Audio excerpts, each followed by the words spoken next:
Friends, welcome back to my channel. मैं हूं आपकी फ्रेंड वर्षा। फ्रेंड्स, आज की इस वीडियो में हम बीएड एंट्रेंस एग्जाम के सिविक्स के प्रीवियस पेपर के बारे में बात करेंगे, जिसमें हम बात करेंगे कि प्रीवियस ईयर में 2013, 14, 10 इनमें कौन कौन से सिविक्स से रिलेटेड क्वेश्चंस पूछे गए थे। तो आज हम अपनी वीडियो में उन्हीं को डिस्कस करेंगे। तो चलिए फ्रेंड्स, वीडियो को स्टार्ट करते हैं।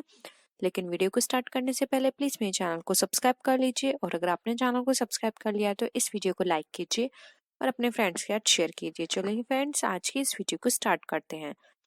फर्स्ट क्वेश्चन है हमारा, भारत में न्यायपालिका निम्न की देखरेख में कार्य करती है। ये 2014 में पूछा गया क्वेश्चन है। प्रधानमंत्री की देखरेख में, राष्ट्रपति की देखरेख में, संसद की देखरेख में, या फिर स्वतंत्र काम करती है। तो फ्रेंड्स, अगर हम भारत में न्यायपालिका की बात करें तो ये स्वतंत्र रूप से कार्य करती है। तो ऑप्शन डी यहाँ पे हमारा राइट आंसर है। नेक्स्ट क्वेश्चन पे आते हैं। निम्नलिखित में से कौन सी समवर्ती सूची का विषय नहीं है? समाचार पत्र, परिवार नियोजन, कारखाना, या फिर लोक स्वास्थ्य है। तो फ्रेंड्स, समवर्ती सूची जिसको कॉन्करेंट लिस्ट भी बोलते हैं, तो उसके अंदर आता है लोक स्वास्थ्य है। तो ऑप्शन डी यहाँ पे राइट आंसर है। ये समवर्ती सूची का विषय नहीं है। नेक्स्ट क्वेश्चन पे आते हैं। किसी कारणवश कार्यालय के दौरान राष्ट्रपति की मृत्यु हो जाए तो उपराष्ट्रपति अधिकतम कितने समय तक राष्ट्रपति के रूप में कार्य कर सकता है? ऑप्शंस हैं 2 वर्ष तक, 1 वर्ष तक, 3 महीने तक, या फिर 6 महीने तक। तो फ्रेंड्स, अगर हम बात करें कि अगर राष्ट्रपति की मृत्यु हो जाती है कार्यकाल के दौरान, तो उस समय उपराष्ट्रपति कितने समय तक काम करेगा? तो फ्रेंड्स, उपराष्ट्रपति 6 महीने तक काम कर सकता है। तो ऑप्शन डी यहाँ पे हमारा राइट आंसर है। नेक्स्ट क्वेश्चन है, कोई विधेयक धन विधेयक है अथवा नहीं, इसका निर्णय कौन करता है? ये अगेन 2014 में पूछा गया क्वेश्चन है। लोकसभा का अध्यक्ष, प्रधानमंत्री, राष्ट्रपति, संसदीय समिति। तो फ्रेंड्स, कोई भी हमारा विधेयक धन विधेयक है, इसका फैसला सिर्फ और सिर्फ लोकसभा अध्यक्ष के हाथ में होता है।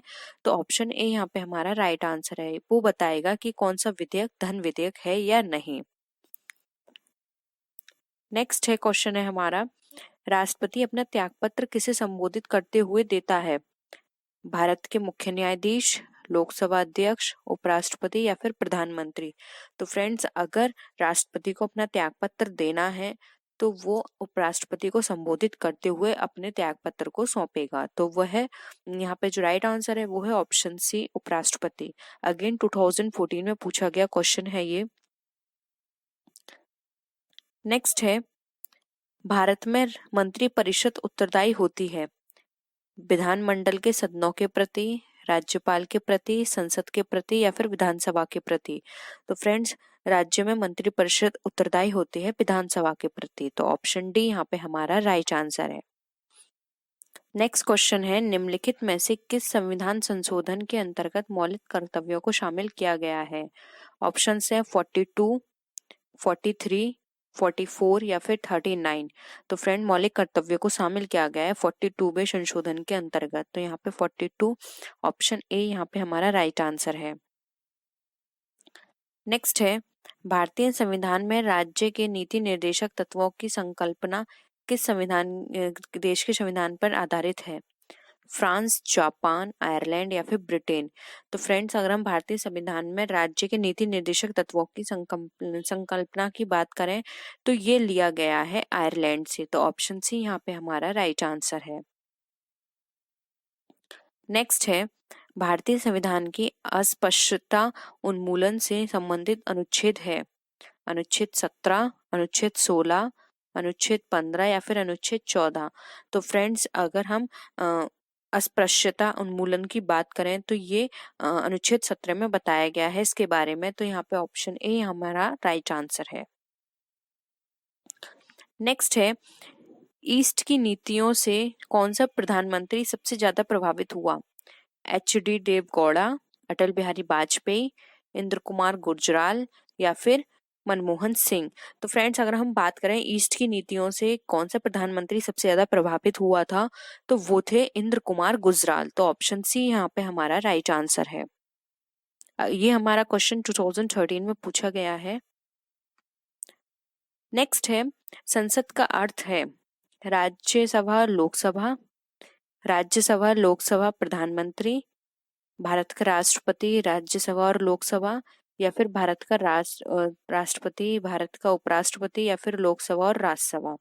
तो फ्रेंड्स अगर हम यहाँ पे संसद की बात करें तो फ्रेंड्स संसद के अंदर तीन लोगों को सम्मिलित किया गया है, या फिर हम कहें कि इसके उनको तीन भागों में विभाजित किया गया है, जिसमें आते हैं हमारे राष्ट्रपति, राज्यसभा और लोकसभा।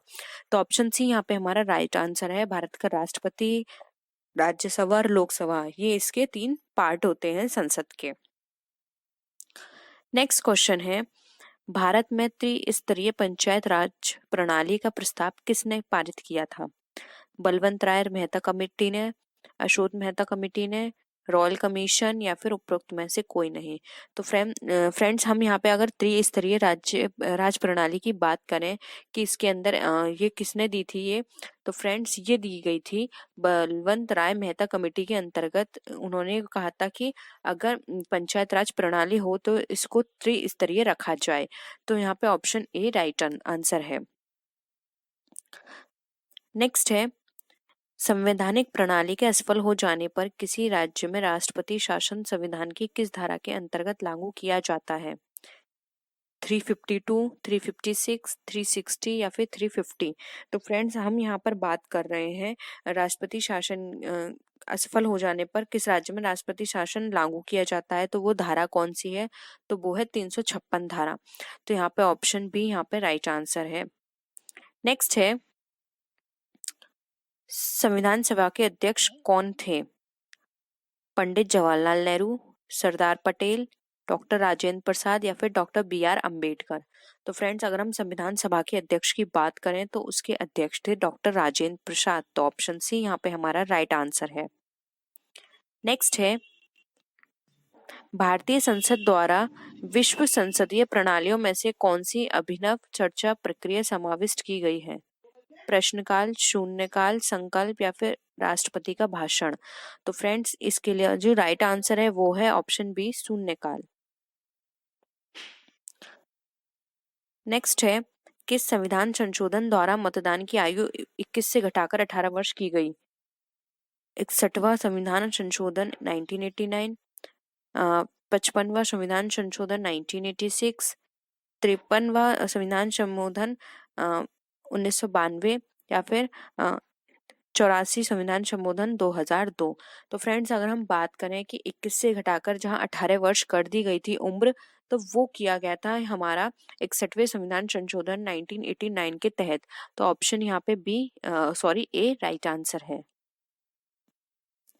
नेक्स्ट है संसद के संयुक्त सत्र का संचालन कौन करता है? तो फ्रेंड्स संसद के संयुक्त सत्र की बात करें, ज्वाइंट सेशन की बात करें, तो ऑप्शंस है राष्ट्रपति, प्रधानमंत्री, राज्यसभा अध्यक्ष, या फिर लोकसभा अध्यक्ष। तो फ्रेंड्स इसका जो राइट आंसर है वो है ऑप्शन डी, ये करता है लोकसभा अध्यक्ष। तो ऑप्शन डी यहाँ पे राइट आंसर है। नेक्स्ट है राष्ट्रपति द्वारा राज्यसभा के लिए मनोनीत की गई सदस्यों की कितनी संख्या होती है?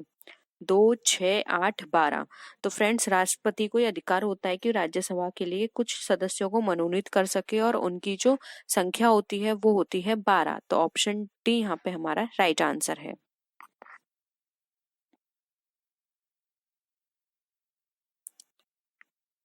नेक्स्ट है भारतीय राजनीतिक एकता का प्रतीक है। ऑप्शंस हैं जनता, सार्वजनिक मताधिकार, राजनीतिक पार्टियां, या फिर मंत्रीगण। तो फ्रेंड्स अगर हम बात करें यहाँ पर भारतीय राजनीतिक एकता के प्रतीक की, तो वो है राजनीतिक पार्टियां। तो राइट आंसर है हमारा option number C. Next and the last question है मुख्य न्यायाधीश की नियुक्ति कौन करता है? प्रधानमंत्री, राष्ट्रपति, मंत्रिपरिषद, या फिर उपराष्ट्रपति। तो फ्रेंड्स अगर हम बात करें मुख्य न्यायाधीश की, तो इसकी नियुक्ति की जाती है राष्ट्रपति के द्वारा। तो ऑप्शन बी राइट आंसर है। फ्रेंड्स आज की इस वीडियो में हम कुछ इम्पोर्टेंट रचनाओं के बारे में बात करेंगे कि ये किसने लिखी हैं, या फिर कुछ ऐसे क्वेश्चंस होंगे जो कि हमारे आधुनिक काल के साहित्यिक कृतियों से रिलेटेड होंगे। तो चलिए फ्रेंड्स स्टार्ट करते हैं। फर्स्ट क्वेश्चन है धूप स्वामिनी के रचयिता कौन है? ऑप्शंस हैं जयशंकर प्रसाद, सुमित्रा नंदन पंत, सूर्यकांत त्रिपाठी निराला, और महादेवी वर्मा। तो फ्रेंड्स आपको बताना है कि धूप स्वामिनी की रचयिता कौन है, यानी किसने लिखी है धूप स्वामिनी। तो फ्रेंड्स इसका जो राइट आंसर की बात करें तो इसका राइट आंसर होगा ए, जयशंकर प्रसाद। फ्रेंड्स धूप स्वामिनी जयशंकर प्रसाद की बहुत ही इम्पोर्टेंट, ये हम कह सकते हैं बहुत ही हर बार पूछे जाने वाला ये क्वेश्चन है, तो आप इसको याद रखिएगा। और इनके कुछ और कृतियां हैं, जैसे कि इनकी अगर हम बात करें जयशंकर प्रसाद में, तो कंकाल, तितली, चंद्रगुप्त, स्कंदगुप्त, ये इनकी द्वारा लिखी हुई कृतियां हैं, तो ये एग्जाम में पूछी जाती हैं, तो आप इनको याद रखिएगा। और मैंने एक वीडियो पर्टिकुलर इस पे बनाई हुई है कि कौन कौन सी इंपॉर्टेंट है, तो अगर आप उसको रिवाइज करेंगे तो आपके लिए इजी होगा, तो आप उसको भी चेक कर सकते हैं, जिसमें हमने सारी इंपॉर्टेंट कृतियों को वहां पे डिस्कस किया है। चलिए फ्रेंड्स, कलम का सिपाही के लेखक कौन है, हमें बताना है। कलम का जो सिपाही कृति है उसके लेखक कौन है। प्रेमचंद, अमृत राय, अमृतलाल नागर और कमलेश्वर। तो फ्रेंड्स, कलम का सिपाही जो कृति है उसके लेखक है अमृत राय। ये अमृत राय ने लिखी है, तो इसके जो राइट आंसर है वो है option number B. Next question पे आते हैं।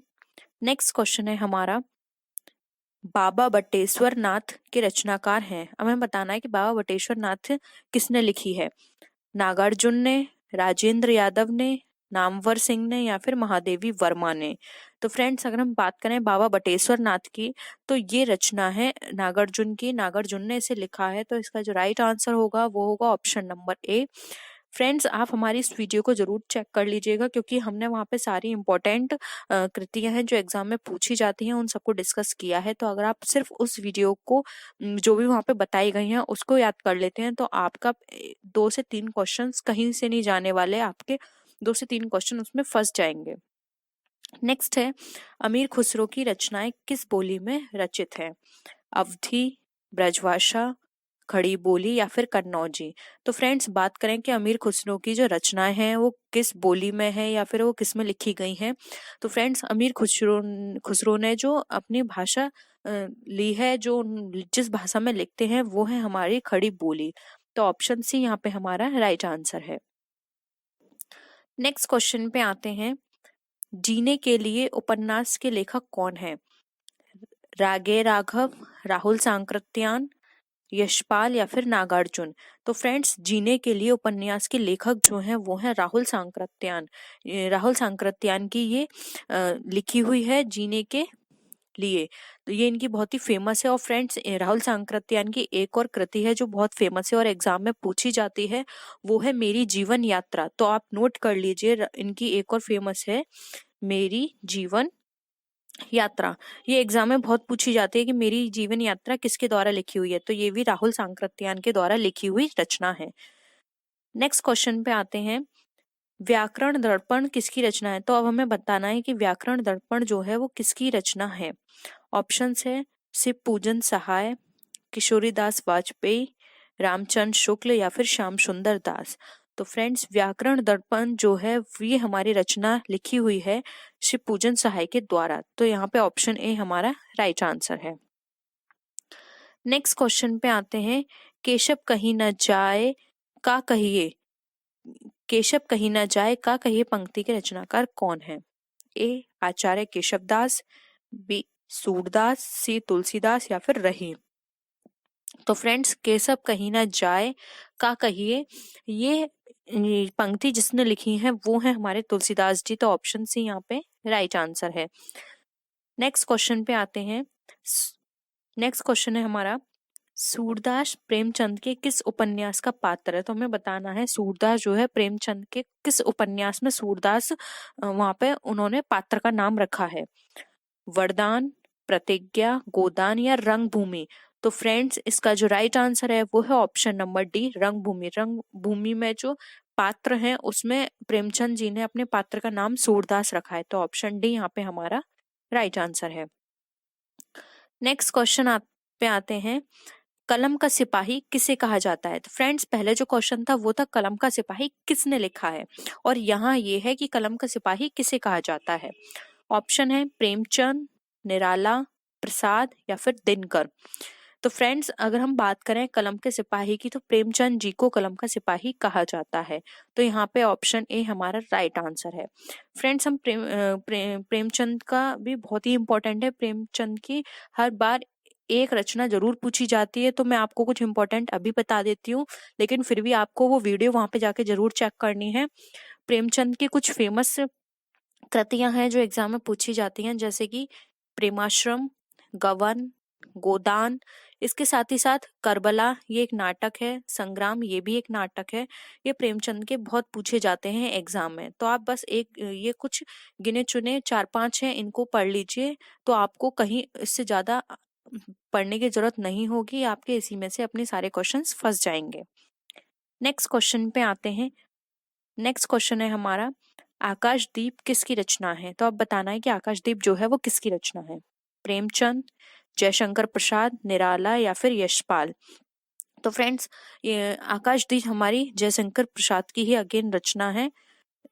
जयशंकर प्रसाद की मैंने ऑलरेडी आपसे डिस्कस कर दी है, कौन कौन सी हैं जो एग्जाम में पूछी जाती हैं, तो आप उसका रिवीजन कर लीजिएगा। नेक्स्ट आते हैं। नेक्स्ट है हमारा क्वेश्चन, अंधा युग किस प्रकार की रचना है? ये एक उपन्यास है, काव्य है, काव्य नाटक है या फिर नाटक है? तो फ्रेंड्स, बात करें अंधा युग की, तो फ्रेंड्स अंधा युग एक तरह का काव्य नाटक है। तो ऑप्शन सी यहाँ पे हमारा क्या होगा? राइट आंसर होगा। नेक्स्ट क्वेश्चन पे आते हैं। नेक्स्ट क्वेश्चन है, कोणार्क नाटक के लेखक कौन है? जयशंकर प्रसाद, जगदीश चंद्र माथुर, लक्ष्मी नारायण मिश्र या फिर मोहन राकेश? तो फ्रेंड्स, बात करें कोणार्क की, तो इसका जो राइट आंसर होगा वो होगा ऑप्शन नंबर बी, जगदीश चंद्र माथुर। फ्रेंड्स, ये क्वेश्चंस ऐसे हैं जो कि फैक्चुअल हैं, इनके अंदर ज्यादा डिस्कस करने की जरूरत नहीं है, और आपका एग्जाम के पॉइंट ऑफ व्यू से हम सिर्फ उतना ही डिस्कशन करेंगे जितना आपके एग्जाम के पॉइंट ऑफ व्यू से इम्पोर्टेंट होगा। ठीक है, और साथ ही साथ मैं आपको उनके अगर कोई फेमस और कृति होगी तो मैं वो भी आपके साथ डिस्कस कर दूंगी। नेक्स्ट है, अनामिका किसका काव्य संग्रह है? निराला, पंत, महादेवी वर्मा या फिर प्रसाद का? तो फ्रेंड्स, अगर हम यहाँ पर बात करें अनामिका की, कि अनामिका किसका फेमस काव्य ग्रंथ है, तो फ्रेंड्स काव्य संग्रह है, तो ये है हमारा निराला जी का। तो यहाँ पे ऑप्शन ए हमारा क्या होगा? यहाँ पे ऑप्शन ए हमारा राइट आंसर होगा। फ्रेंड्स, निराला का अनामिका बहुत पूछा जाता है, क्योंकि ये इनका बहुत ही इम्पोर्टेंट और बहुत ही हम कह सकते हैं कि चर्चित काव्य संग्रह है, तो एग्जाम में ये जरूर पूछा जाता है। नेक्स्ट क्वेश्चन पे आते हैं। नेक्स्ट क्वेश्चन है, भारतेंदु ने किस पत्रिका का संपादन किया? हमें पत्रिका का नाम बताना है जिसका संपादन भारतेंदु हरिश्चंद्र जी ने किया था।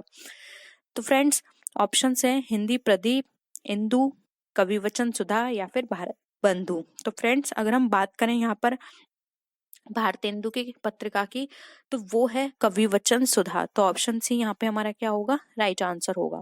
फ्रेंड्स, अगर हम मैं भारत बंधु की बात करूं, तो इसकी 2 कृतियां हैं जो बहुत ही इंपॉर्टेंट है, पूछी जाती है एग्जाम में, आप नोट कर लीजिए। एक है हमारी अंधेर नगरी, ठीक है, एक है हमारी अंधेर नगरी जो कि एग्जाम में बहुत पूछी जाती है, किसने लिखी है? दूसरी आती है हमारी भारत दुर्दशा, ठीक है, भारत दुर्दशा, ये भी एग्जाम में बहुत पूछी जाती है। तो आप ये 2 नोट कर लीजिए, ये दोनों भारतेंदु हरिश्चंद्र की हैं। तो यहाँ पर आपके साथ ही साथ क्या हो रहा है? रिवीजन भी हो रहा है। आप अगर आपने वो वीडियो नहीं देखी है तो प्लीज एक बार उसको जरूर देख लीजिए। अब देखिए फ्रेंड्स, यहाँ पे गलत में युग्म हमें बताना है। साकेत के सामने है मैथिली शरण गुप्त, तो आपको बताना है ये युग्म सही है या नहीं। दूसरी है कामायनी जयशंकर प्रसाद, रंगभूमि महादेवी वर्मा, गोदान प्रेमचंद। आपको इसमें बताना है कि कौन सा युग्म इसमें गलत है। तो फ्रेंड्स, बताइए इसका राइट आंसर कौन सा आपको लगता है जो कि यहाँ पे गलत दे रखा है। तो फ्रेंड्स, यहाँ पर अगर हम बात करें तो साकेत मैथिली शरण गुप्त ने ही लिखी है, कामायनी जयशंकर प्रसाद की है, गोदान प्रेमचंद्र की है। लेकिन अगर हम यहाँ पर रंगभूमि की बात करें तो फ्रेंड्स, रंगभूमि महादेवी वर्मा जी की यहाँ पे नहीं है। तो फ्रेंड्स, हमारा जो राइट आंसर होगा वो होगा यहाँ पर हमारा ऑप्शन नंबर सी, जो कि हमारा गलत है। यहाँ पे रंगभूमि हमारी महादेवी वर्मा जी के द्वारा लिखी हुई कृति नहीं है। तो ऑप्शन सी यहाँ पे हमारा क्या हो जाएगा? राइट आंसर हो जाएगा। नेक्स्ट क्वेश्चन पे आते हैं, पानी गए न उबरे, ये इसके लेखक कौन है? कबीरदास जी, रहीमदास, तुलसीदास जी या फिर सूरदास जी? तो फ्रेंड्स, पानी गए न उबरे मोती मानुष चूर, तो आपने ये देखा सुनी होंगी ये पंक्तियां हमारी बहुत ही फेमस हमारी एक कृति है इनके द्वारा लिखी हुई। तो इसका जो राइट आंसर है वो है ऑप्शन नंबर बी, रहीम की ये कभी पंक्तियां हैं लिखी हुई, इसके लेखक रहीम है। तो ऑप्शन बी यहाँ पे हमारा राइट आंसर होगा। नेक्स्ट क्वेश्चन पे आते हैं फ्रेंड्स। यहाँ पर हम वैदेही वनवास की बात कर रहे हैं, जो कि बहुत ही इंपॉर्टेंट क्वेश्चन है, बहुत पूछा जाता है ये। वैदेही वनवास पुस्तक के लेखक कौन है? बिहारी, भारतेंदु हरिश्चंद्र, मैथिली शरण गुप्त या फिर अयोध्या सिंह अरिहौद। तो फ्रेंड्स अगर हम यहाँ पे बात करें वैदेही वनवास की, तो वैदेही वनवास ये लिखी है अयोध्या सिंह अरिहौद ने, बहुत ही फेमस बुक है इनकी ये। तो यहाँ पे ऑप्शन डी यहाँ पे राइट आंसर होगा। भारतेंदु हरिश्चंद्र की हमने आपको बताई दी कि भारतेंदु हरिश्चंद्र की भारत दुर्दशा और अंधेर नगरी बहुत इंपॉर्टेंट है। वहीं अगर हम बात करें मैथिली शरण गुप्त की, तो फ्रेंड्स मैथिली शरण गुप्त की भी अगर हम इम्पोर्टेंट की बात करें तो इनकी 2-3 कृतियां हैं जो मैं आपको अभी आगे डिस्कस करवा दूंगी कि इनकी कौन कौन सी कृतियां हैं जो मैथिली शरण गुप्त की पूछी जाती हैं।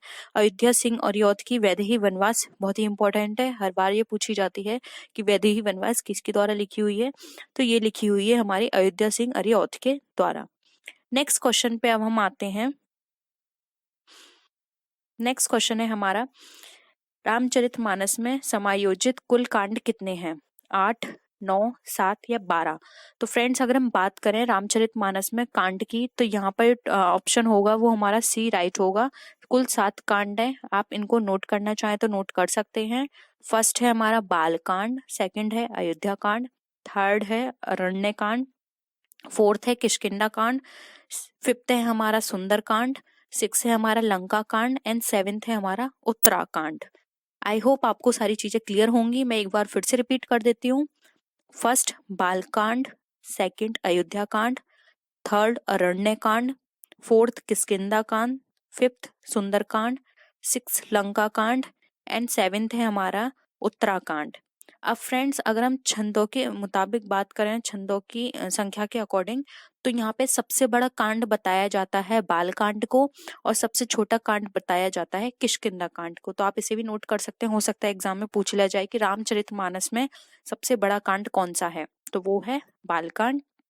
और रामचरितमानस का कांड में सबसे छोटा कांड है हमारा किष्किंधा कांड, और ये छोटा बड़ा बताया गया है ये छंदों की गिनती के अकॉर्डिंग। ठीक है, नेक्स्ट आते हैं, हिंदी साहित्य का आधुनिक काल कब से प्रारंभ माना जाता है? 1999, 1850, 1951 यानी या फिर 1752। तो फ्रेंड्स बात करें हिंदी साहित्य के आधुनिक काल की कि कब से प्रारंभ माना जाता है, तो फ्रेंड्स ये माना जाता है हमारा 1850 से। तो ऑप्शन बी यहाँ पे हमारा क्या हो जाएगा? राइट आंसर हो जाएगा। नेक्स्ट क्वेश्चन पे आते हैं फ्रेंड्स, अंधेर नगरी चौपट राजा नाटक किसने लिखा है? मुंशी प्रेमचंद, गोवर्धन राम एन त्रिपाठी, भारतेंदु हरिश्चंद्र या फिर फकीर मोहन सेनापति। तो फ्रेंड्स अंधेर नगरी चौपट राजा की बात करें तो ये लिखा है हमारा भारतेंदु हरिश्चंद्र के द्वारा। तो ऑप्शन सी यहाँ पे हमारा क्या हो जाएगा? राइट आंसर हो जाएगा। फ्रेंड्स इसके साथ ही साथ मैं आपको कुछ और कृतियां भी अभी नोट करा देती हूँ जो कि हमने उस वाली क्लास में डिस्कस नहीं की थी। फ्रेंड्स अगर हम रीतिकाल की साहित्य की रचनाओं के बारे में बात करें तो रीतिकाल के अकॉर्डिंग आप नोट कर लीजिए। बिहारी सतसई बहुत इंपॉर्टेंट है। भूषण की बात करें तो उसमें 2 कृतियां आ जाती हैं, एक आती है हमारी शिवा बावनी, दूसरी आती है हमारी शिवराज भूषण। केशव दास की बात करें तो 2 बहुत इंपॉर्टेंट है जो एग्जाम में पूछी जाती है केशव दास की, एक है कवि प्रिया, दूसरी है रामचंद्रिका। वहीं हम बात करें घनानंद की, तो घनानंद की 2 रचनाएं बहुत ही इंपॉर्टेंट है, सुजान विलास और कोकसार। तो आई होप आपको वीडियो पसंद आया होगा। यहाँ पे वीडियो पसंद आया तो वीडियो को लाइक कीजिए, अपने फ्रेंड्स के साथ शेयर कीजिए, और किसी भी तरह की कोई भी क्वेरी हो तो आप नीचे कमेंट सेक्शन में लिख सकते हैं। तो फ्रेंड के बारे में हम डिस्कस करेंगे। तो चलिए फ्रेंड्स वीडियो को स्टार्ट करते हैं, लेकिन वीडियो को स्टार्ट करने से पहले प्लीज मेरे चैनल को सब्सक्राइब कर लीजिए, और अगर आपने चैनल को सब्सक्राइब कर लिया तो इस वीडियो को लाइक कीजिए और अपने फ्रेंड्स के साथ शेयर कीजिए। तो चलिए फ्रेंड्स आज की इस वीडियो को स्टार्ट करते हैं। फ्रेंड्स आज जो हमने प्रैक्टिस सेट लिया है इसमें प्रीवियस ईयर में पूछे गए उन क्वेश्चंस का डिस्कशन है, तो हम डिस्कस करते हैं। फर्स्ट क्वेश्चन है हमारा, इसमें हमें 4 विकल्प दिए हुए हैं और हमें 3 विकल्प एक जैसे हैं जबकि एक विकल्प भिन्न होगा, तो हमें उसे बताना है। फर्स्ट क्वेश्चन है, तालाब, झील, पिस्तौल बंदूक, कार बस, चर्च स्मारक। तो फ्रेंड्स यहाँ पर जैसे कि ऑप्शंस दिए हुए हैं, तालाब किससे भरी होती है, तालाब झील दोनों किससे भरी होती हैं, पानी से भरी होती हैं। बंदूक और पिस्तौल हमारी गोली छोड़ने के काम आती हैं, गोली चलाने के काम आती हैं। कार बस हमारी यात्रियों के वाहन के लिए काम आती हैं। जबकि चर्च और स्मारक में ऐसी कोई समानता नहीं है। हाँ, यहाँ पे चर्च मंदिर, चर्च यहाँ पर गुरुद्वारा ये दिया होता तो हम बता सकते थे कि ये दोनों ही पूजा स्थल हैं, जबकि चर्च और स्मारक में कोई भी समानता नहीं है। तो ऑप्शन डी यहाँ पे हमारा राइट आंसर होगा। नेक्स्ट क्वेश्चन पे आते हैं। नेक्स्ट क्वेश्चन है हमारा, यहाँ दे रखा है मकान, अपार्टमेंट, भवन, संस्था। यानी कि ये मकान, अपार्टमेंट, भवन और संस्था में हमें बताना है कि क्या चीज डिफरेंट है। फ्रेंड्स मकान, अपार्टमेंट और भवन तीनों क्या है, घर हैं जिसमें लोग रहते हैं। जबकि संस्था एक बिजनेस का स्थल हो सकता है हमारा, ये कोई रहने का स्थल नहीं है संस्था। तो यहाँ पे जो अलग ऑप्शन है हमारा वो है संस्था। तो ये यहाँ भी हमारा ऑप्शन डी राइट आंसर होगा। नेक्स्ट हमें दे रखा है, थर्ड क्वेश्चन है QRTU DEWX STJK और KIJL। तो हमें इनको सॉल्व करना है। तो फ्रेंड्स सबसे पहले इस तरह के क्वेश्चंस को सॉल्व करने से पहले हमें ये देख लेना चाहिए कि इन वर्ड्स के बीच में आपस में कितना कितने का डिफरेंस है। देखिए फ्रेंड्स, अगर हम यहाँ पे बात करें Q और R में कितने का डिफरेंस है, एक। क्योंकि Q के बाद क्या आता है R, T के बाद क्या आता है U, तो दोनों में एक एक का डिफरेंस हो गया। नेक्स्ट है DE, नेक्स्ट DE आता है, W के बाद क्या आता है X। तो यहाँ पे QR S बीच में छोड़ा गया और TU आ गया। सेम उसी तरह से DE, D के बाद E आता है और W के बाद X आता है। सेम इसी तरह से S के बाद क्या आएगा T, J के बाद क्या आएगा K। जबकि फ्रेंड्स K के बाद यहाँ पर क्या आएगा, K के बाद I नहीं आता और J के बाद L नहीं आता। यहाँ पे -2 और +2 का डिफरेंस आ रहा है। तो जो हमारा डिफरेंट वर्ड है, ऑप्शन है, वो है हमारा ऑप्शन डी, जो कि है हमारा राइट आंसर। नेक्स्ट है ZYWVUTSRQPON या फिर MLKJ। हमें इसमें बताना है कि इसमें क्या क्या सिमिलैरिटीज हैं और किस तरह से ये एक दूसरे से अलग हैं। फ्रेंड्स यहाँ पे हमें देखना होगा VWXYZ, यहाँ पे तीनों सेम है। यहाँ पे VW साथ में है, X यहाँ पे एक मिसिंग है, फिर आगे हमारा WX।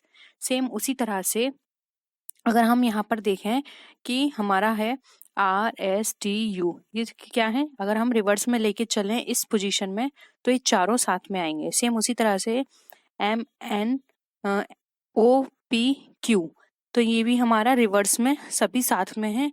JKLM ये भी हमारा रिवर्स में सभी साथ में है। जबकि ये रिवर्स में देखा जाए तो यहाँ पे X मिसिंग है। तो यहाँ पे हमारा जो राइट आंसर होगा वो होगा ऑप्शन ए। तो आई होप यहाँ पे आपको ये क्वेश्चन समझ में आया होगा। हम नेक्स्ट क्वेश्चन पे चलते हैं।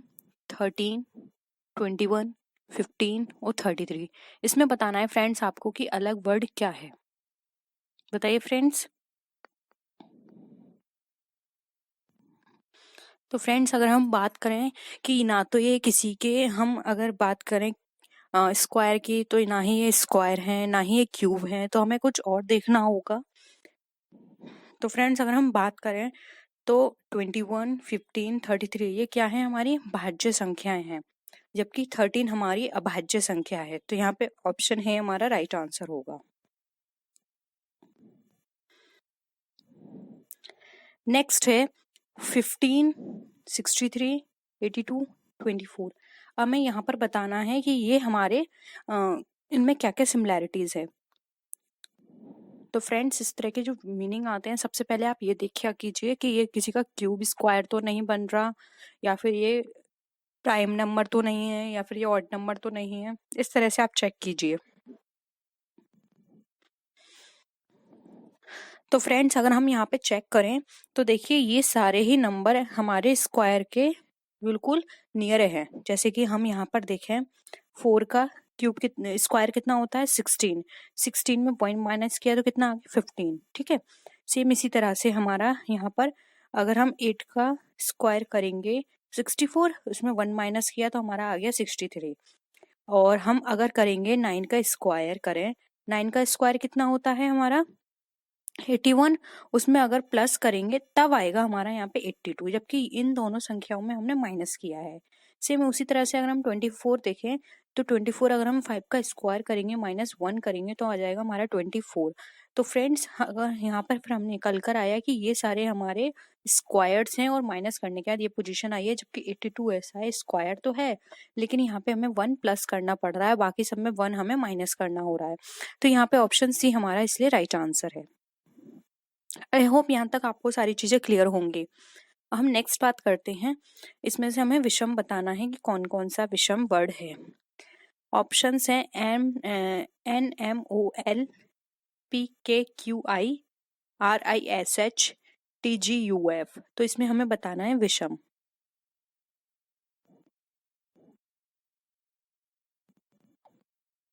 तो फ्रेंड्स यहाँ पर अगर हम देखें तो PKQI को छोड़कर बाकी सब एक दूसरे के क्या हैं, एक दूसरे के विपरीत अक्षर हैं। दो युग्म बनाकर अगर हम देखें तो जैसे कि MNLO, ठीक है, फिर यहाँ पे SHRI, GT और UF देखें फ्रेंड्स, U एंड F का यहाँ पे बना कॉम्बिनेशन और यहाँ पर T का G के साथ कॉम्बिनेशन बन रहा है, लेकिन PKQI का किसी भी तरह से कोई भी कॉम्बिनेशन नहीं बन रहा है। तो फ्रेंड्स यहाँ पे जो हमारा राइट आंसर होगा वो होगा हमारा ऑप्शन, यहाँ पे क्या होगा डिफरेंट B, यहाँ पे हमारा अलग आंसर है। जबकि N के बाद हमारा O आ रहा है, MNO, L के बाद हमारा एक वर्ड छोड़कर आ रहा है L, सेम इसी तरह से R के बाद S, I का H से, T का U से, G का F से यहाँ पे कॉम्बिनेशन बन रहा है। नेक्स्ट है 5 माइनस 8, 17, 32, 19, 38, 21, 40। इनमें से हमें बताना है कि डिफरेंट वर्ड क्या है। फ्रेंड्स अगर यहाँ पर हम बात करें इन दोनों की कि 5 इंटू 2 करने पर क्या आता है, ये 5 से 8 के कैसे बनेगा, 17 से 32 कैसे बनेगा, 19 से 38 एंड 21 से 40, तो हम इससे निकाल सकते हैं 5 से 8। फ्रेंड्स इसको ऐसे करके देखते हैं, 5 इंटू 2, फिर हमने इसमें क्या किया, 5 इंटू 2 कितना हो गया 10, हमने माइनस किया 2, कितना निकल कर आ गया 8। सेम उसी तरह से करते हैं 17 इंटू 2 माइनस 2, कितना निकल कर आ गया 32। ये कॉम्बिनेशन हमारा सही है। नेक्स्ट हम देखते हैं 19 इंटू 2 माइनस 2, ये हमारा कितना निकल कर आया है, ये निकल कर आया 36, जबकि यहाँ पे 38 दे रखा है। नेक्स्ट देखते हैं 21 इंटू 2 माइनस 2, तो ये हमारा कितना निकल कर आएगा, ये हमारा 14 निकल कर आया है। तो हमारा जो अलग कॉम्बिनेशन निकल कर आया है वो है हमारा 19 इंटू 2 माइनस 2, ये 36 होना चाहिए जबकि दिया है 38। तो ऑप्शन जो डिफरेंट है वो है ऑप्शन सी, ये हमारा राइट आंसर है। आई होप यहाँ तक फ्रेंड्स सभी चीज आपको क्लियर होगी। नेक्स्ट क्वेश्चन देखते हैं, तबला, वीणा, सितार, एक तारा। अब हमें देखना है कि इनमें कॉम्बिनेशन में क्या क्या चीज अलग है। फ्रेंड्स अगर हम बात करें वीणा, सितार, एक तारा और तबला की, तो तबला को छोड़कर सभी तारयुक्त वाद्य यंत्र हैं। वीणा में भी तार आता है, सितार में भी तार का यूज किया गया और एक तारा में भी तार का यूज किया जाता है, जबकि तबले में तार का कोई भी यूज नहीं है। तो यहाँ पे जो हमारा अलग वर्ड है या ऑप्शन है वो है ऑप्शन ए, तबला। नेक्स्ट आते हैं, इसमें हमें विषम शब्द अक्षर संख्या युग्म ज्ञात करना है। सेम वही है, हमें इस तरह के क्वेश्चंस आपके एग्जाम्स में बहुत पूछे जाते हैं। ऑप्शंस हैं gallon, ton, quintal, kilogram. Friends अगर हम बात करें तो ये सभी द्रव्यमान के मात्रक हैं, जबकि गैलन आयतन का मात्रक होता है, इसलिए यहाँ पर जो ऑप्शन डिफरेंट है वो है ऑप्शन ए, गैलन। नेक्स्ट है 120 टू 560, 91 टू 299, 98 टू 169 और 104 टू 429। तो हमें यहाँ पे देखना है, तो फ्रेंड्स 120 और 560 को अगर हम छोड़ दें तो सभी संख्याओं का युग्म क्या है, 13 से गुणा हो रहा है। जैसे कि अगर हम 13 इंटू 7 करें तो 91 निकलेगा, 13 इंटू 23 करें तो हमारा निकल कर आएगा 299, 13 इंटू 6 करें तो 78 होगा, और 13 इंटू 30 करें तो वो होगा 169। वहीं अगर हम 13 इंटू 8 करें तो आएगा हमारा 104, और 13 इंटू 33 करें तो आएगा हमारा 429। जबकि हमारा 13 में अगर हम किसी भी तरह का कोई डिवाइड करते हैं तो 120 और 560 हमारा निकल कर नहीं आएगा। तो हमारा ऑप्शन जो होगा यहाँ पर राइट वो होगा ऑप्शन ए, 120 to 560। नेक्स्ट है अंगूठी, टायर, प्लेट, चूड़ी। इसमें से हमें अलग बताना है क्या है। तो फ्रेंड्स, अगर अंगूठी, टायर, प्लेट और चूड़ी की बात करें तो ये सारी ही चीजें हमारी प्लेट को छोड़कर सभी वृत्ताकार छल्ले को बता रही हैं, यानी कि रिंग में। अगर हम सर्किल की बात करेंगे तो फ्रेंड्स सभी हमारी सर्किल में अंगूठी, टायर, प्लेट, चूड़ी ये चारों ही सर्किल का पार्ट है। लेकिन अगर हम बात करें कि ये रिंग की तरह है जिसमें बीच में हम ये बोलें कि एक छल्ले की तरह आकृति होती है, तो प्लेट की छल्ले की तरह आकृति नहीं होती है, जबकि अंगूठी, टायर और चूड़ी की छल्ले की तरह आकृति होती है। तो ऑप्शन सी यहाँ पे हमारा राइट आंसर है। नेक्स्ट है आंखें, कान, गला और त्वचा। इसमें हमें बताना है। तो फ्रेंड्स, अगर हम बात करें सभी आंखें, कान, हमारा गला और त्वचा की, तो फ्रेंड्स गले को छोड़कर ये सभी हमें सेंस ऑर्गन बता रहे हैं। जैसे कि आंखें हैं, कान है, त्वचा है, ये हमारे 5 सेंस ऑर्गन में से आती हैं। तो यहाँ पे जो अगर डिफरेंट है वो है हमारा गला, ऑप्शन सी। नेक्स्ट क्वेश्चन पे आते हैं। DFIMR, CEHLQ, GIJPQ और HJMPT। अब हमें इसमें बताना है कि इसमें जो वर्ड है वो डिफरेंट कौन सा वर्ड है। चलिए देखते हैं फ्रेंड्स, डी और एफ में कितने का डिफरेंस आ रहा है। डी और एफ में अगर हम डिफरेंस देखें तो DEF, तो यहाँ पे क्या है, बीच में एक वर्ड मिसिंग है। हम बोल सकते हैं एफ हमारा दूसरे नंबर पे आता है। और अगर हम यहाँ पे आई की बात करें तो FGHI, तो यहाँ पे आई हमारा कितना आ रहा है, थर्ड नंबर पे आ रहा है। अब इसी तरह अगर हम एम की बात करें, एम कितने नंबर पे आ रहा है, तो IJKLM, ये आ रहा है हमारा 4th नंबर पे। ठीक है, 2, तो ये क्या हो गया, 2, 3, 4। और अगर हम आर की बात करेंगे तो एम के बाद आर कितने नंबर पे आएगा, अगर हम 5 नंबर काउंट करें तो आर हमारा 5th टर्म होगा। तो यहाँ पे क्या कॉम्बिनेशन बना, 2, 3, 4, 5। सेम उसी तरह अगर हम CEHLQ की बात करें तो ये भी हमारे 2 नंबर पे ई आता है, अगर 3 नंबर पे काउंट करें तो एच आएगा, 4th नंबर पे काउंट करें तो एल, एंड 5th नंबर पे काउंट करें तो क्यू। सेम उसी तरह से GKI 2 नंबर काउंट करें तो आएगा, आई से जे पर जाएं तो 3 नंबर का डिफरेंस है। और अगर हम देखें जे से पी पर तो यह 4th टर्म पर आएगा, एंड पी से ओ यू हमारा 5th टर्म पर आएगा। जबकि फ्रेंड्स HJMPT में ऐसा नहीं है। इसमें हमें जो कॉम्बिनेशन बन रहा है वो बन रहा है 2, 3, 3, 4, इसका कॉम्बिनेशन। तो अगर हम यहाँ पे देखें कि हमारा डिफरेंट वर्ड क्या है तो वो है ऑप्शन डी, HJMPT। नेक्स्ट, इसमें भी हमें डिफरेंट वर्ड बताने हैं। ये हमारा 2011 में आया था। पृथ्वी, बृहस्पति, बुध और चंद्रमा पे हमें बताना है कि इनमें से क्या चीज अलग है। अगर हम बात करें तो पृथ्वी, बृहस्पति, बुध और चंद्रमा में, तो फ्रेंड चंद्रमा को छोड़कर अन्य सभी हमारे सौर मंडल के ग्रह हैं। तो ऑप्शन डी यहाँ पे हमारा राइट आंसर है। नेक्स्ट है सेब, आम, आलू, नारंगी। तो फ्रेंड्स, अगर हम बात करें तो आलू को छोड़कर सभी फल हैं, जबकि आलू हमारा सब्जी है। तो ऑप्शन सी बहुत ही सिंपल था, ये राइट आंसर है। नेक्स्ट है 11, 13, 15 एंड 17। तो फ्रेंड्स, अगर हम बात करें 15 को छोड़कर सभी एक अभाज्य संख्या हैं। तो ऑप्शन सी यहाँ पे हमारा राइट आंसर है। नेक्स्ट है 232, 432, 612 एंड 813। फ्रेंड्स, इन नंबर में को देखने से पहले आप वही चीज याद रखिए, सबसे पहले आप काउंट कीजिए कि ये किसी का स्क्वायर या क्यूब तो नहीं है, क्योंकि स्क्वायर क्यूब से बहुत ज्यादा क्वेश्चंस पूछे जाते हैं। तो फ्रेंड्स, अगर हम देखें 432, ये हमारा, इसको छोड़कर सभी संख्याएं हमारी कितनी है, 12 का गुणक छोड़कर अन्य सभी संख्याएं 12 की गुणक नहीं है। तो फ्रेंड्स, यहाँ पे जो ऑप्शन बी है ये हमारी डिफरेंट है। तो ऑप्शन बी यहाँ पे हमारा राइट आंसर है। नेक्स्ट है शब्द ब्रेक्स को जब वर्णाक्रमिक रूप से व्यवस्थित किया जाता है तो कितने अक्षरों की स्थिति अपरिवर्तित रहती है। तो हमें अब ब्रेक्स को बताना है कि अगर इसको हम इनके अनुक्रम को चेंज करेंगे तो हमारी कौन से शब्द की स्थिति सेम रहेगी। तो फ्रेंड्स यहाँ पे हम लेते हैं BRAKES। हम इनको वर्ण के अनुसार लगाते हैं। तो पहले आएगा हमारा A, फिर आएगा हमारा B, फिर आएगा E, फिर आएगा K, फिर आएगा हमारा R, फिर आएगा हमारा S। तो फ्रेंड्स अगर हम देखें तो यहाँ पे K की यही स्थिति रही और S की यही स्थिति रही। तो कितने की स्थिति सेम रही? 2 की।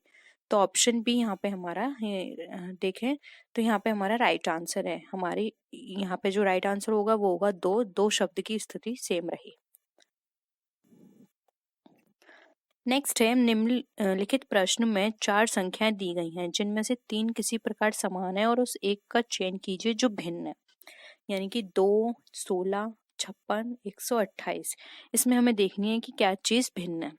तो फ्रेंड्स यहाँ पर अगर हम बात करें तो 16 को छोड़कर अन्य सभी वर्ग संख्याएं नहीं हैं, जबकि 16 एक वर्ग संख्या है।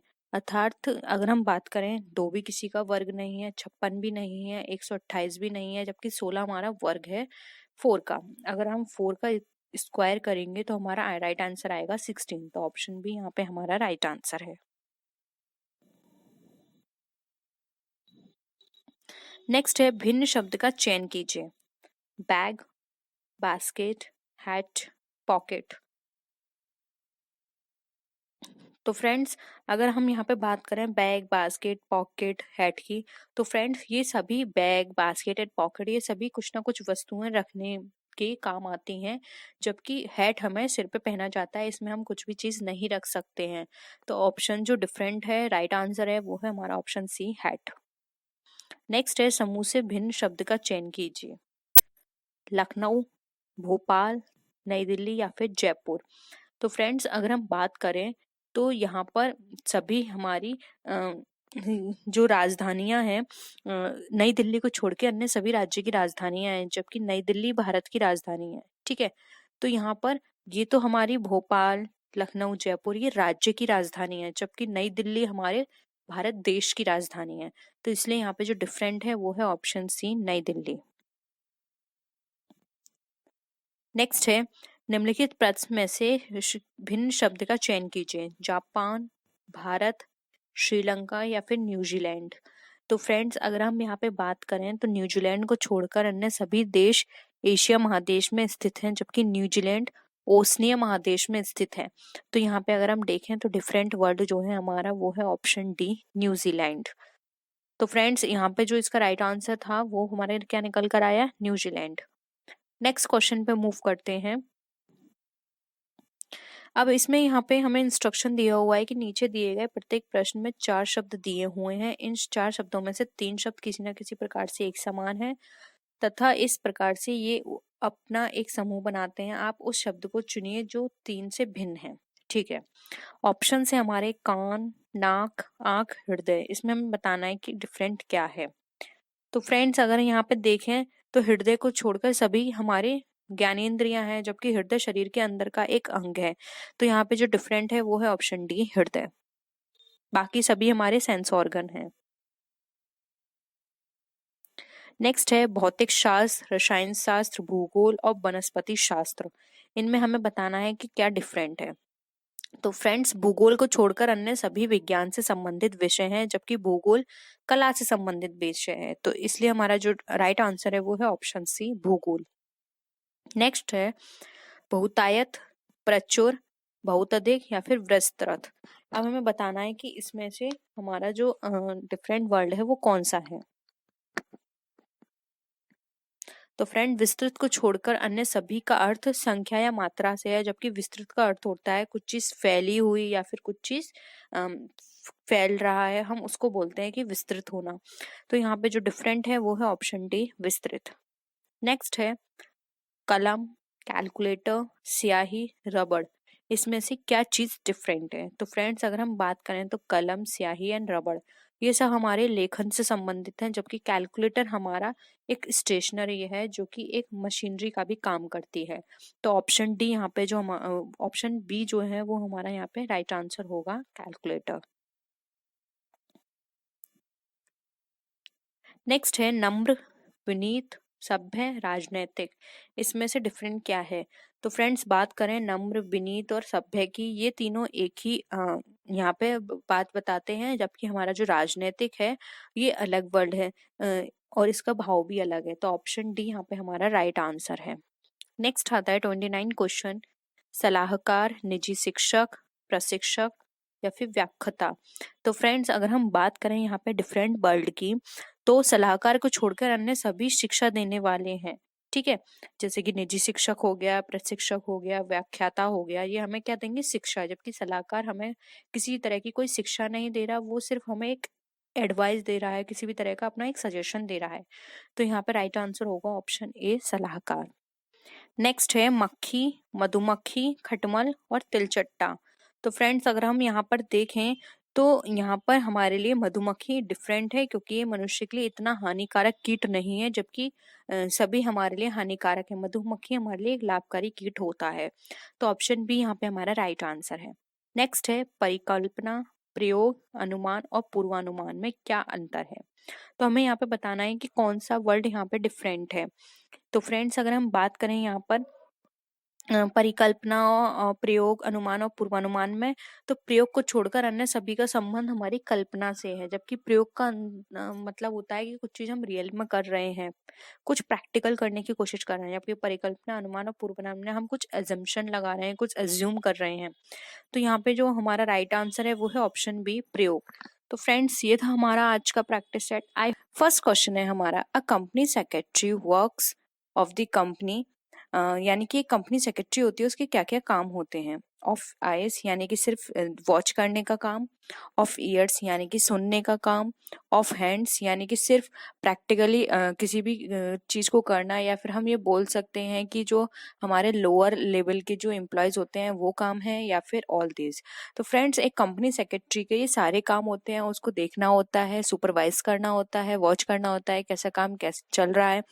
ऑफ ईयर्स का मतलब उसे सभी तरह की प्रॉब्लम सुननी होंगी अपने से लोअर की, और साथ ही साथ जो उसके ऊपर होंगे लोग, उनकी भी उसको सारी बातें सुननी होंगी।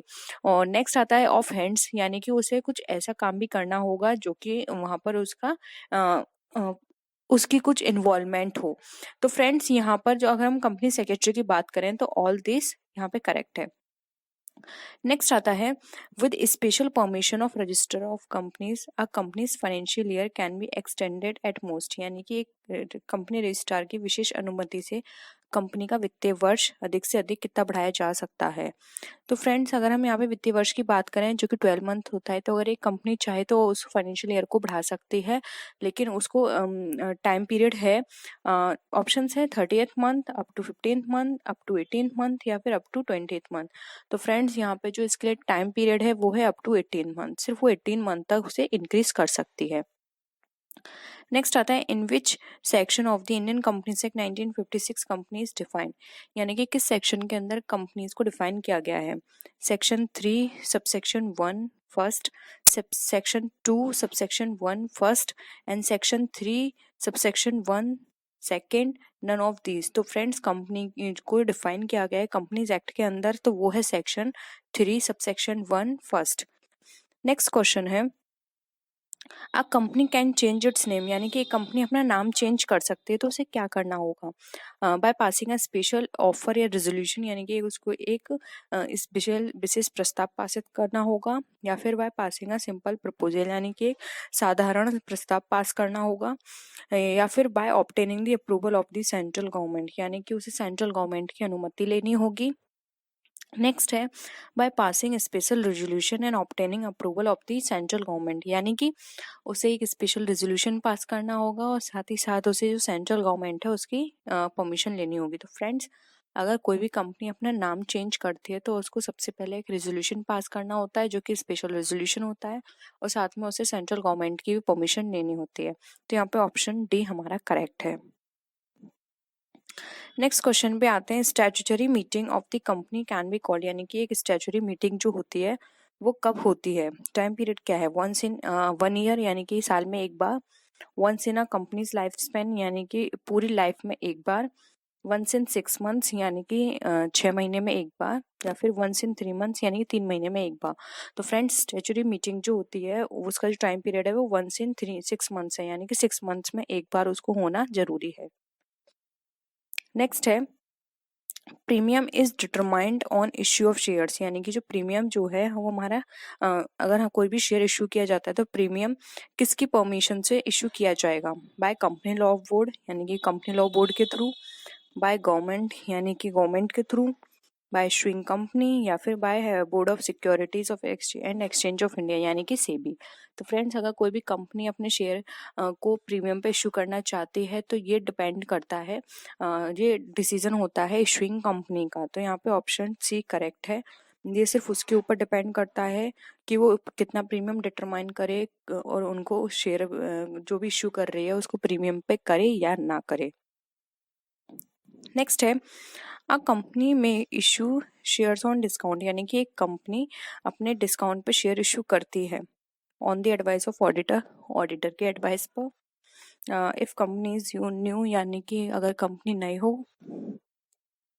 If new class components are issued यानी कि जो नई कंपनी है वो इशू की गई हो, नई कंपनी यानी नए वर्क के शेयर्स इशू किए जा रहे हों, यानी कि या फिर at the end of 1 year after starting the business, यानी कि जैसे बिजनेस स्टार्ट किया गया है उसके 1 साल के बाद। तो फ्रेंड्स ये कंपनी का रूल है कि अगर कोई भी कंपनी इस्टेब्लिश होती है तो उसको इस्टेब्लिशमेंट से 1 साल के बाद ही वो अपने शेयर्स को डिस्काउंट पे इशू कर सकती है। अगर वो उससे पहले करना चाहती है तो उसे एट पार या प्रीमियम पे इशू करने होंगे। तो यहाँ पे हमारा ऑप्शन डी करेक्ट है। नेक्स्ट आते हैं general assembly is made by, यानी कि जो साधारण सभा है वो किसके द्वारा बनाई जाती है, बाय कंपनी ऑपरेटर्स यानी कंपनी के संचालकों द्वारा, by debenture holders, by company law board, या फिर नाइदर ऑफ द अबव। तो फ्रेंड जनरल असेंबली जो होती है वो कंपनी के संचालक यानी कि जो ऑपरेटर होते हैं उनके द्वारा बनवाई जाती है, वह बुलाई जाती है। तो ऑप्शन 1 हमारा यहाँ पे करेक्ट है। नेक्स्ट है discount on issue of debentures are, यानी कि अगर डिवेंचर डिस्काउंट पे इश्यू किए गए हैं तो ये किस तरह का है खर्चा, इनकम एक्सपेंडिचर है ये हमारा, कैपिटल लॉस है, इशूइंग एक्सपेंसेस है, या फिर कैपिटल एक्सपेंसेस है। तो फ्रेंड्स डिवेंचर हमारे लिए कैपिटल का काम करते हैं और अगर इस पे हम डिस्काउंट देंगे तो ये हमारे लिए क्या होगा, कैपिटल लॉस होगा। तो ऑप्शन बी हमारा यहाँ पे करेक्ट है। नेक्स्ट है a company is consider registered when it, यानी कि एक कंपनी रजिस्टर कंसिडर की जाती है जब वो इनकॉर्पोरेशन सर्टिफिकेट रिसीव कर लेती है, या फिर एमओए और एओए रजिस्ट्रार ऑफ कंपनीज को सबमिट कर देती है, या फिर obtain a certificate of commencement of business, यानी कि जो भी बिजनेस के जो सर्टिफिकेट है कमेंसमेंट का वो ले लेती है, या फिर रियली स्टार्ट देयर बिजनेस, यानी कि वास्तव में अपने बिजनेस को स्टार्ट कर देती है। तो फ्रेंड्स कोई भी कंपनी रजिस्टर्ड कंपनी तभी कहलाई जाती है जब वो इनकॉर्पोरेशन सर्टिफिकेट ले लेती है। तो यहाँ पे ऑप्शन 1 हमारा करेक्ट है। नेक्स्ट है a function of a company secretary are, यानी कि कंपनी सेक्रेटरी के क्या क्या फंक्शन होते हैं, office related, administrative, management related, या फिर ऑफिस एंड एडमिनिस्ट्रेशन रिलेटेड।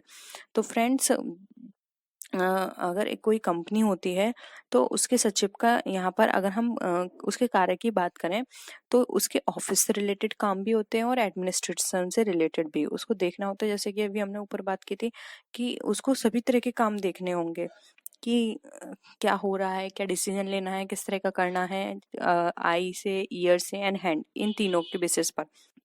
तो यहाँ पे ऑप्शन डी हमारा करेक्ट है। नेक्स्ट है डिवेंचर इज, डिवेंचर इज का मतलब यहाँ पर यह है कि जो ऋण पत्र धारक होते हैं वो किस तरह के होते हैं, कंपनी कैपिटल, जो कंपनी की कैपिटल ओनर होते हैं वो, या फिर कंपनी लेंडर, या फिर partial owner of the company, या फिर कॉर्पोरेट डेटर्स। तो फ्रेंड्स यहाँ पर अगर हम डिवेंचर होल्डर की बात करें तो डिवेंचर होल्डर कंपनी लैंडर बोलेंगे, क्योंकि फ्रेंड्स कंपनी लैंडर का मतलब यहाँ पे ऋण पत्र दाता से है। इसको हम डिवेंचर होल्डर भी बोल सकते हैं कि एक डिवेंचर जो होते हैं वो कंपनी के डिवेंचर लैंडर कहलाते हैं, जो कि कंपनी को लोन दे रहे हैं। नेक्स्ट है which principle was propounded in the decision given in the dispute of Salomon versus Salomon company limited, यानी कि सैलोमन बनाम सैलोमन कंपनी का जो विवाद हुआ था उसके अंदर किस तरह का किस सिद्धांत का प्रतिपादन किया गया था। को एग्जिस्टेंस का, ज्वाइंट एक्सरसाइज का, सेपरेट एग्जिस्टेंस का, या फिर नन ऑफ द अबव। तो फ्रेंड सैलोमन बनाम सैलोमन एंड कंपनी का एक विवादित केस हुआ था जिसके अंदर ये डिसीजन लिया गया था कि दोनों की यहाँ पे सेपरेट एग्जिस्टेंस है। तो यहाँ पर ऑप्शन सी हमारा करेक्ट है। नेक्स्ट है how many notice is required to call an annual general meeting, यानी कि एक वार्षिक साधारण सभा बुलाने के लिए कितने दिनों की सूचना आवश्यक है, यानी आप कितने दिन पहले उसकी इंफॉर्मेशन प्रोवाइड करोगे। 14, 7, 30 या फिर 21। तो फ्रेंड्स अगर वार्षिक साधारण सभा बुलाई जाती है तो उसमें आपको 21 दिन पहले लोगों को सूचना देनी होती है कि ये इस डेट को ये कंपनी की मीटिंग है और आप लोगों को वहाँ उसको अटेंड करना है। नेक्स्ट है another name for safe capital is, यानी कि सुरक्षित पूंजी का दूसरा नाम क्या है। एक्यूमुलेटेड कैपिटल, जिसको हम संचित पूंजी कहते हैं। अनड्यू कैपिटल, यानी कि जिसको हम अयाचित पूंजी कहते हैं। पेड कैपिटल, यानी कि दत्त पूंजी। और रिक्वेस्टेड कैपिटल, यानी जिसको हम बोलते हैं प्रार्थित पूंजी। तो फ्रेंड्स जो हमारी सेफ कैपिटल होती है उसका दूसरा नाम होता है हमारा एक्यूमुलेटेड कैपिटल, यानी कि संचित पूंजी, जो कि हमने पहले से ही संचय करके यानी कि रिजर्व बना के उसका रख लिया है। हमें फ्यूचर में कभी भी किसी तरह की प्रॉब्लम होगी तो हम वहां से उसको मीट आउट कर सकते हैं, वहां से खर्चे कर सकते हैं अपने। नेक्स्ट है permission required to issue a share certificate of a company, यानी कि एक कंपनी के अंश प्रमाण पत्र निर्गमन हेतु अनुमति आवश्यक है। Proposal of board of director के प्रपोजल की, जनरल असेंबली रेजोल्यूशन, यानी कि जनरल असेंबली के रेजोल्यूशन की, कंपनी लॉ बोर्ड की, या फिर सेंट्रल गवर्नमेंट की। तो फ्रेंड्स अगर किसी भी तरह का कोई भी शेयर सर्टिफिकेट इश्यू करना होता है तो उसमें जो परमिशन की जरूरत होती है वो है प्रपोजल बोर्ड ऑफ डायरेक्टर्स की, यानी कि जो बोर्ड ऑफ डायरेक्टर्स होते हैं उनकी परमिशन की यहाँ पे जरूरत होती है। तो ऑप्शन ए हमारा करेक्ट है। नेक्स्ट क्वेश्चन पे आते हैं premium received on issue of debentures are transferred, यानी कि जो ऋण पत्रों के निर्गमन पर जो हमें प्रीमियम मिला है वो कहाँ ट्रांसफर किया जाता है। जनरल रिजर्व अकाउंट में, कैपिटल रिजर्व अकाउंट में, प्रॉफिट एंड लॉस अकाउंट में, या फिर नाइदर ऑफ द अबव में। तो फ्रेंड जो भी ऋण पत्र इश्यू किए जाते हैं उसको बाद में उस ट्रांसफर कर दिया जाता है, क्योंकि हमने अभी बात की थी कि ये सारे हमारे कैपिटल हैं, कैपिटल ट्रांजेक्शन्स हैं, तो ये हमारे कैपिटल रिजर्व अकाउंट में ट्रांसफर कर दिए जाते हैं। तो ऑप्शन बी यहाँ पे हमारा करेक्ट है। नेक्स्ट है द टाइप ऑफ शेयर, यानी कि आपको बताना है इसमें कौन कौन से टाइप है शेयर के। Preference share, equity share, deferred share, या फिर ऑल ऑफ दीज। तो फ्रेंड ये सभी तरह के जो शेयर्स हैं ये टाइप्स में आते हैं, तो यहाँ पे ऑप्शन डी हमारा करेक्ट है। नेक्स्ट है what is the maximum time frame for the release of redeemable share, यानी कि शोध्य अंशों के निर्गमन की अवधि की अधिकतम सीमा कितनी है। 5 साल है, 7 साल है, 10 साल है और 15 साल है। तो फ्रेंड्स याद रखना आपको यहाँ पे मैक्सिमम टाइम बताना है। तो फ्रेंड्स इसके लिए जो मैक्सिमम टाइम रखा गया है वो है 10 ईयर्स। ऑप्शन सी हमारा करेक्ट है। 10 ईयर्स के बाद आपके वो रिडीम हो जाएंगे शेयर्स। नेक्स्ट है the status of company secretary, यानी कि कंपनी के संचालक की स्थिति क्या होती है। लाइक एजेंट, यानी एजेंट की तरह, like retirees, like a managing partner, या फिर ऑल ऑफ द अबव। तो फ्रेंड्स जो कंपनी का संचालक होता है उसकी ये एजेंट भी हो सकता है, रिटायरीज यानी प्रन्यासी भी हो सकता है, मैनेजिंग पार्टनर भी हो सकता है। तो ऑप्शन डी यहाँ पे करेक्ट है, all of the above. Next है in the case of a public company which form is required to be prepared and submitted to the register, यानी कि एक सार्वजनिक कंपनी के मामले में कौन सा पेपर तैयार करना है रजिस्ट्रार के यहाँ प्रस्तुत करना आवश्यक है, यानी कि ऐसा कौन सा सर्टिफिकेट है जो कि आपको तैयार करना और रजिस्ट्रार को सबमिट करना जरूरी होता है। Memorandum of association, articles of association, statutory declaration, या फिर नाइदर ऑफ द अबव। तो फ्रेंड्स यहाँ पर जो आपको जो डॉक्यूमेंट सार्वजनिक करना होगा तो वो है हमारा मेमोरेंडम ऑफ एसोसिएशन। आपको पहले उसे सार्वजनिक करना होगा और साथ ही साथ उसको रजिस्ट्रार ऑफिस में भी सबमिट करना होगा, जिससे कि सभी लोगों को कंपनी की जो इम्पोर्टेंट चीज़ें हैं उनके बारे में पता चल जाए। कंपनी का क्या ऑब्जेक्टिव, कितनी इसकी ऑथराइज्ड कैपिटल है, क्या इसका विजन है इस्टेब्लिश होने का, ये सारी चीज़ें पब्लिक को पता चल जाएं। नेक्स्ट है which of the following statement is true, यानी कि इनमें से कौन सा स्टेटमेंट है जो सही है हमारा। Members of debentures are members of the company, यानी कि डिवेंचर के जो मेंबर्स होते हैं वो कंपनी के मेंबर कहलाते हैं। Private company also issue share if certificate, यानी कि प्राइवेट कंपनी इशू कर सकती है शेयर सर्टिफिकेट को। Debenture holder liability is limited, यानी कि डिवेंचर होल्डर की लाइबिलिटी है वो लिमिटेड है। या फिर details of allocation of shares are not filled with the register, यानी कि जो एलोकेशन शेयर की जो एलोकेशन की डिटेल्स हैं वो रजिस्ट्रार के साथ उसको फिल नहीं किया जाता है। तो फ्रेंड्स यहाँ पर जो इसका राइट आंसर है वो है ऑप्शन सी, जो शेयर होल्डर्स होते हैं उनकी लाइबिलिटी लिमिटेड होती है। ये ऑप्शन करेक्ट है, बाकी सारे ऑप्शंस हमारे रॉन्ग हैं। नेक्स्ट क्वेश्चन पे आते हैं। Private company with your name dash uses the word, यानी कि प्राइवेट कंपनी जो है अपने नाम के साथ क्या यूज करती है शब्द। Limited, private limited, both A and B, या फिर नाइदर ऑफ द अबव। तो फ्रेंड्स एक प्राइवेट कंपनी जो होती है उसको अपने नाम के आगे प्राइवेट लिमिटेड लिखना पड़ेगा, जिससे कि वो इंडिकेट हो कि ये एक प्राइवेट कंपनी है। तो ऑप्शन बी यहाँ पे हमारा करेक्ट है। नेक्स्ट है farmer period professional secretary is defined in which section of the companies amendment act 1988, यानी कि जो पूर्वकालिक पेशेवर सचिव होता है उसको कंपनी संशोधन अधिनियम 1988 की कौन सी धारा में परिभाषित किया गया है। Section 2 subsection 1C, section 2 subsection 30, section 2 subsection 45 and section 2 subsection 45A। तो फ्रेंड्स जो हमारे फॉर्मर पीरियड प्रोफेशनल सेक्रेटरी हैं उनको डिफाइन किया गया है सेक्शन 2 सबसेक्शन 45A में। तो ऑप्शन डी यहाँ पे हमारा करेक्ट है। नेक्स्ट है a company can appoint the former period secretary हो, यानी कि कंपनी पूर्वकालिक सचिव नियुक्त कर सकती है जो be a member of Indian institute of secretaries, यानी कि जो इंडियन इंस्टीट्यूट सेक्रेटरी का सदस्य हो, ग्रेजुएट हो, या फिर Indian secretary should not be member of the institute, यानी जो भारतीय सचिव होगा वो इसका मेंबर नहीं होना चाहिए इंस्टीट्यूट का, या फिर be a member of ICWA। तो फ्रेंड्स अगर कोई भी फॉर्मर पीरियड सेक्रेटरी है वो अब कंपनी में तभी अपॉइंट होगा जब वो इंडियन इंस्टीट्यूट ऑफ सेक्रेटरीज का मेंबर होगा। तो यहाँ पे ऑप्शन ए हमारा करेक्ट है। तो फ्रेंड्स आई होप आपको यहाँ आज का वीडियो पसंद आया होगा। अगर किसी भी तरह की कोई भी क्वेरी हो तो आप नीचे कमेंट सेक्शन में ज़रूर बताइएगा, और अगर आपको साउंड प्रॉब्लम हुई हो तो उसके लिए सॉरी, क्योंकि आज मेरी तबीयत ठीक नहीं है। मैंने कोशिश की है कि मैं आपके लिए ये वीडियो अपलोड कर दूँ जिससे कि आपकी प्रैक्टिस ना रुके। तो अगर किसी भी तरह की कोई प्रॉब्लम हो तो आई एम रियली सॉरी, और कोशिश करूँगी कि जल्द से जल्द ठीक होकर आपको पूरी तरह से मैं 100% आपको अपनी वीडियोस प्रोवाइड कर पाऊँ अच्छे वे में। तो नेक्स्ट वीडियो में हम फिर मिलते हैं और भी अच्छी वीडियोस के साथ। तब तक के लिए बाय बाय।